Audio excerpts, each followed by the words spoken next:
नमस्कार। चलिए आज एक ऐसे विषय पर बात करते हैं जो किसी भी किसान की और उसके परिवार की किस्मत बदल सकता है। ये पूरी चर्चा इस बात पर है कि कैसे अपनी जमीन की मिट्टी को समझकर एक किसान अपनी मेहनत का सही फल पा सकता है। कभी सोचा है कि ऐसा क्यों होता है कि किसान के खेत में फसल लहलहाती है जबकि ठीक बगल वाले खेत में उतनी पैदावार नहीं होती, भले ही मेहनत कहीं ज्यादा की गई हो। सबसे महंगा बीज, सबसे अच्छी खाद, दिन रात का पसीना, फिर भी नतीजा वैसा क्यों नहीं मिलता जैसा सोचा था? देखिए, इसका जवाब किस्मत में नहीं है, ना ही इसमें मेहनत या नियत का कोई दोष है। वो राज, वो गहरा रहस्य, वो तो हमारे पैरों के ठीक नीचे छिपा है। जी हाँ, हमारे खेत की मिट्टी में। तो सबसे पहली और सबसे जरूरी बात जो समझनी है वो ये है कि मिट्टी सिर्फ धूल का ढेर नहीं है। ये एक जीती जागती चीज है। ये सांस लेती है, इसे भूख भी लगती है और हाँ, ये बीमार भी पड़ सकती है। और अगर हम इसकी भाषा को समझ गए ना, तो यकीन मानिए खेती करने का पूरा नजरिया ही बदल जाएगा। तो चलिए अपनी जमीन को पहचानने का ये सफर शुरू करते हैं। अगले कुछ मिनटों में हम मिट्टी के अलग अलग मिजाज को पहचानना सीखेंगे, और वो भी बिना किसी लैब टेस्ट के, सिर्फ उसे देखकर और छूकर। आइए भारत की 5 मुख्य मिट्टियों को समझते हैं। सबसे पहले बात करते हैं जलोढ़ मिट्टी की, जो हमारे देश के बहुत बड़े हिस्से में पाई जाती है। इसको पहचानना आसान है। इसका रंग हल्का भूरा या राख जैसा होता है, और जब आप इसे हाथ में लेंगे ना, तो ये बिल्कुल महीन आटे की तरह मुलायम महसूस होगी। इस मिट्टी की सबसे बड़ी ताकत ये है कि इसमें पोटैश का खजाना पहले से ही मौजूद होता है। लेकिन इसकी एक कमजोरी भी है। इसे नाइट्रोजन और कार्बनिक पदार्थ की भूख बहुत लगती है। मतलब अगर इसे सही टाइम पर नाइट्रोजन नहीं मिला तो फसल पीली पड़ने लगती है। तो सवाल ये है कि इस मिट्टी में उगाएं क्या? गेहूं, धान, मक्का और गन्ने के लिए तो ये बेस्ट है। लेकिन अगर मोटा मुनाफा कमाना है तो इसमें आलू, सरसों और अलसी जैसी फसलें लगाइए। आलू का कंद इसमें इतना शानदार बनता है कि बस पूछिए मत।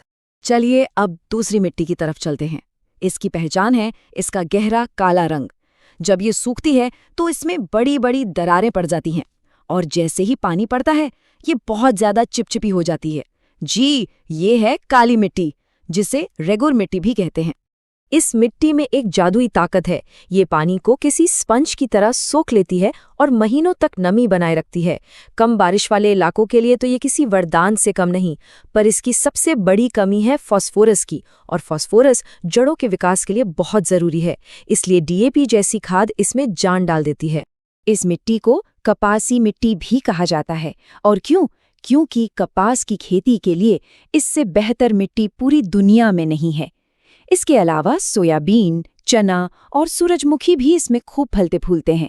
और अगर बागवानी की सोच रहे हैं तो संतरा और नींबू जैसे खट्टे फलों के बाग के लिए ये मिट्टी एकदम शानदार है। अब बात करते हैं उस मिट्टी की जो देखने में जंग लगे लोहे या ईंट के चूरे जैसी लाल दिखती है। अक्सर किसान इसे देखकर ये सोच लेते हैं कि ये मिट्टी कमजोर है या बंजर है। इसे कहते हैं लाल मिट्टी। हाँ, ये सच है कि इसमें पानी ज्यादा देर नहीं रुकता और नाइट्रोजन, फास्फोरस, पोटैश जैसे पोषक तत्वों की भी कमी होती है। लेकिन यही इसकी कमजोरी इसकी सबसे बड़ी ताकत भी है। इसमें वो फसलें बेहतरीन होती हैं जिन्हें ज्यादा पानी पसंद नहीं, जो पानी भरने से सड़ जाती हैं। और अगर इसमें गोबर की खाद या कंपोस्ट मिला दिया जाए तो इसकी तो काया ही पलट जाती है। इसका जो भुरभुरापन है ना, वो मूंगफली के लिए एकदम परफेक्ट है। इसके अलावा अरहर, मूंग जैसी दालों और बाजरा जैसे मोटे अनाज के लिए तो ये मिट्टी किसी स्वर्ग से कम नहीं। और इतना ही नहीं, आम और काजू के बागान लगाने के लिए लाल मिट्टी एक छुपा हुआ खजाना है। चलिए अब उस मिट्टी को देखते हैं जो मुट्ठी में लेते ही रेत की तरह फिसल जाती है। इसे बलुई या रेतीली मिट्टी कहते हैं।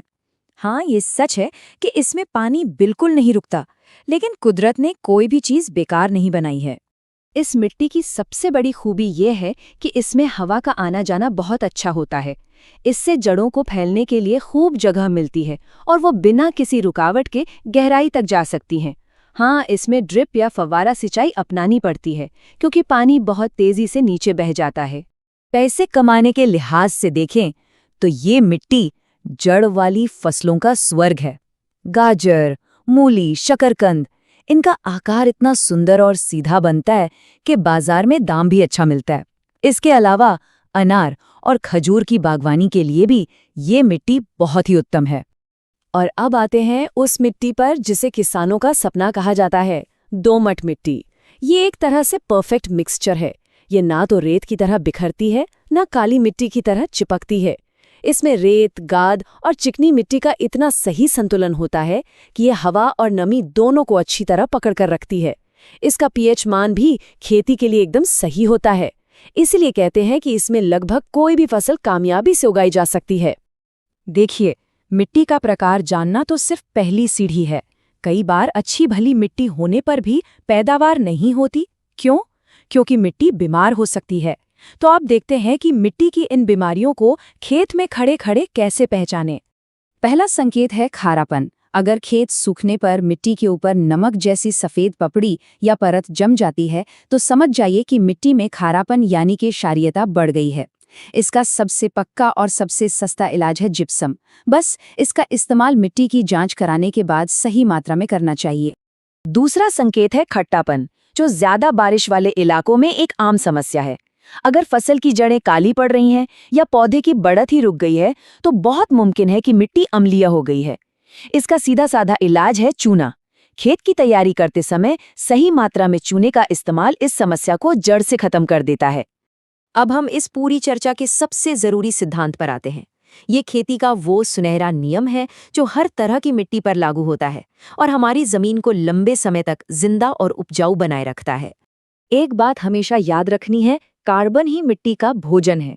मिट्टी की सेहत, उसकी जान असल में उसमें मौजूद जैविक कार्बन की मात्रा पर ही टिकी होती है। यही वो चीज है जो मिट्टी को असल में जिंदा रखती है। और ये जीवन देने वाला कार्बन मिट्टी में डाले कैसे? इसके तरीके बहुत ही आसान हैं।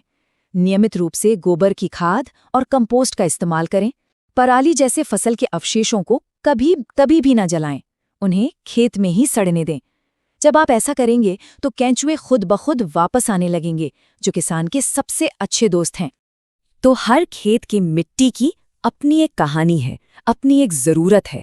सवाल बस इतना सा है कि क्या हम उसे सुनने और समझने के लिए तैयार हैं? अगर मिट्टी को समझ लिया तो मेहनत जरूर रंग लाएगी।